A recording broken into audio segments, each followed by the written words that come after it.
धुळे प्रकरणातील 1 कोटी रोकड प्रकरणात आता मोठी अपडेट समोर येते। आरोपी किशोर पाटील खोतकरांसोबत काम करत असल्याचं समोर येतंय। राहुल नार्वेकरांनी किशोर पाटीलची विधिमंडळाची नियुक्ती फेटाळली होती। नियुक्ती फेटाळूनही किशोर पाटील काम करत होता। लवकरच समिती गठीत करून किशोर पाटीलची आता चौकशी करण्यात येणार आहे।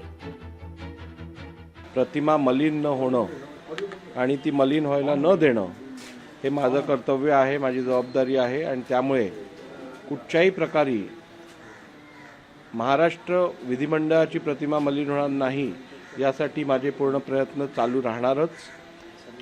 नुकतीच जी घटना उघडकीस आलेली आहे ती अत्यंत गंभीर आहे आणि निश्चितपणे त्याच्यावरती योग्य चौकशी होऊन जे दोषी असतील त्यांच्यावरती कारवाई करणं अत्यंत आवश्यक आहे। कारण शेवटी संसदीय लोकशाही प्रणालीवरती लोकांचा विश्वास जर कायम ठेवायचा असेल तर अशा प्रकारच्या घटना ह्या निश्चितपणे घडू नयेत असं माझं प्रामाणिक मत आहे। लोकशाही मराठी ऐका, पहा, जागरूक रहा।